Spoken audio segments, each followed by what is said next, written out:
దెయ్యాలు లేవంటూ బతికే వాళ్ల కోసం ఉన్నాయేమో అనిపించేలా చేసే సినిమా ఈషా. దెయ్యాలు లేవు, ఆత్మలు లేవు, ఇవన్నీ మూఢనమ్మకాలే. ఇలా గట్టిగా నమ్మే నలుగురు యువకులు కళ్యాణ్, వినయ్, నయన, అపర్ణ.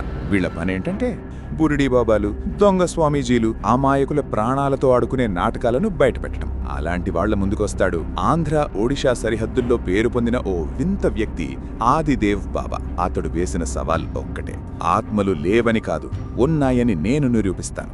ధైర్యం ఉంటే 3 రోజులు పాడుబడ్డ బంగ్లాలో ఉండండి, అంతే. ఇక్కడే కథ మలుపు తిరుగుతుంది. పాడుబడ్డ బంగ్లా, 3 రాత్రులు, 4 ప్రాణాలు.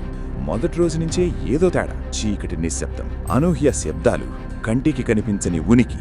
అసలక్కడ నిజంగా ఆత్మలున్నాయా, లేదా ఇదంతా ఎవరు ఆడుతున్న నాటకమా? ఇవన్నీ కాదని తెలుస్తున్న వేళ పుణ్యవతి అనే ఓ ఆత్మకథ తెరపైకొస్తుంది. ఒక గిరిజనుడి శరీరంలోకి దూరిన ఆ ఆత్మకి ఒక్క లక్ష్యం: ఈ నలుగురిని చంపాలి. కాని ఎందుకు? అసలు ఆ పగ వెనక కథ ఏంటి?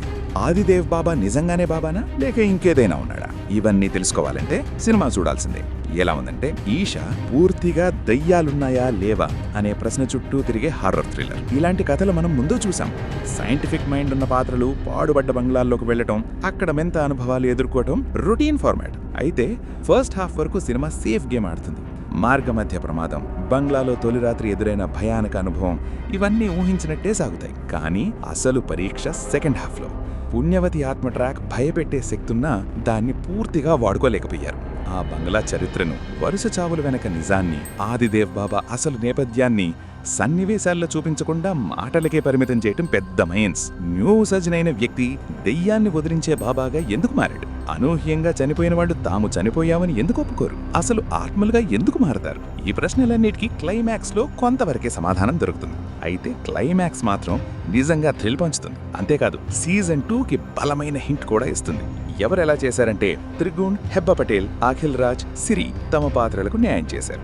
ఆదిదేవ్ బాబా పాత్రలో పృథ్వీరాజ్ లుక్ కొత్తగా ఉన్నా పాత్రకు కావాల్సిన పవర్ ఇంకొంచెం ఉంటే బాగుండేది. కానీ అసలు షో స్టీలర్ మైమ్ మధు.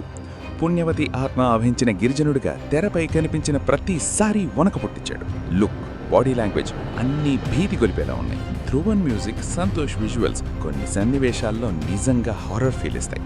బలాలు సెకండ్ హాఫ్లోని హారర్ మూమెంట్స్, థ్రిల్ పంచే క్లైమాక్స్. బలహీనతలు, రొటీన్ కథ పూర్తిగా వాడుకోలేని కాన్సెప్ట్. చివరిగా ఈషా ప్రతి నిమిషం భయపెట్టదు, కానీ కొన్ని చోట్ల గట్టిగా వణిగిస్తుంది. చివర్లో మాత్రం ఖచ్చితంగా థ్రిల్ ఇస్తుంది. హారర్ జానర్ ఇష్టమైతే ఒక్కసారి చూడొచ్చు. మీకు దెయ్యాలపై నమ్మకం లేకపోయినా ఈ సినిమా చూసిన తర్వాత ఉన్నాయేమో అనిపించొచ్చు.